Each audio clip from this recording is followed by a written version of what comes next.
નમસ્કાર મિત્રો, ફરી સ્વાગત છે મારા વિડીયોની અંદર। આજના વિડીયોની અંદર આજે આપણે ધુરંધર એક ઇતિહાસ રચ્યો છે એની વાત કરવાના છીએ। સાથે સાથે ત્રીજા સપ્તાહના અંતે એવો રેકોર્ડ બનાવ્યો છે ને કે જેને અત્યાર સુધી કોઈ ફિલ્મ નથી બનાવી શકી। તો વિડીયોના અંત સુધી જરૂર જોજો અને વિડીયો પસંદ આવે ને તો એક લાઈક અને ચેનલને સબસ્ક્રાઇબ કરવાનું ભૂલતા નહીં।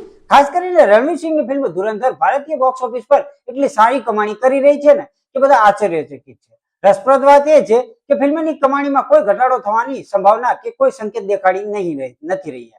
રિલીઝના ત્રીજા સપ્તાહમાં ફિલ્મે એટલો ઇતિહાસ રચ્યો છે અને રેકોર્ડ બ્રેક કલેક્શન પણ કર્યું છે। ચાલો જાણીએ કે ફિલ્મના રિલીઝના અત્યાર સુધીમાં કેટલી કમાણી કરી ચૂકી છે। ખાસ કરીને ધુરંધરે 17 દિવસમાં કેટલી કમાણી કરી છે એની વાત કરવા જઈએ તો આ વર્ષની શરૂઆતમાં વિકી કૌશલની છાવાએ બોક્સ ઓફિસ પર ધૂમ મચાવી હતી। આ દરમિયાન ઘણી એવી મોટી ફિલ્મો આવી અને જતી રહી એ ખબર પણ ના પડી, પરંતુ કોઈ પણ એવી ફિલ્મ ના આવી કે છાવા જેટલો સારો દેખાવ કરી શકે। અંતે વર્ષના છેલ્લા મહિનામાં અને રાહનો અંત આવ્યો અને આદિત્ય ધારની ફિલ્મ ધુરંધર આવી, જે બોક્સ ઓફિસ પર એવી છવાઈ છે ને કે હજુ સુધી ઉતરવાનું નામ નથી રહી। સાથે સાથે બહુ મોટી એવી ફિલ્મ અવતાર પણ રિલીઝ કરવામાં આવી અત્યારે ટૂંક જ સમયની અંદર ગયા શુક્રવારના દિવસે।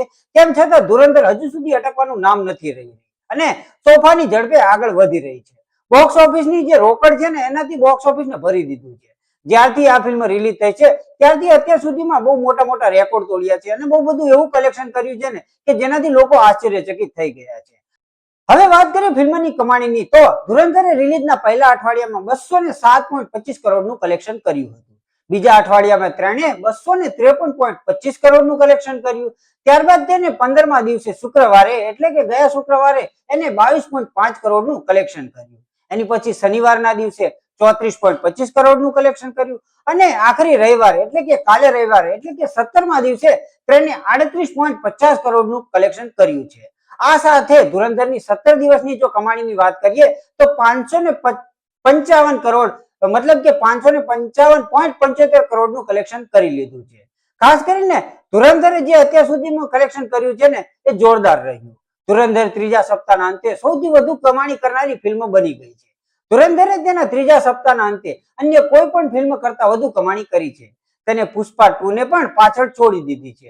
આ સાથે ફિલ્મે ત્રીજા સપ્તાહના અંતે સૌથી વધુ કમાણી કરનારી ફિલ્મ બની ગઈ છે। આ સિવાય અન્ય ફિલ્મોની વાત કરીએ ને તો મતલબ કે ત્રીજા સપ્તાહના અંતે કેટલું કલેક્શન આવ્યું તેની વાત કરીએ તો જવાને 34.81 કરોડનું કલેક્શન કર્યું હતું। એની પછી ગદર 2 ફિલ્મ આવી હતી જે 36.95 કરોડનું કલેક્શન કર્યું હતું।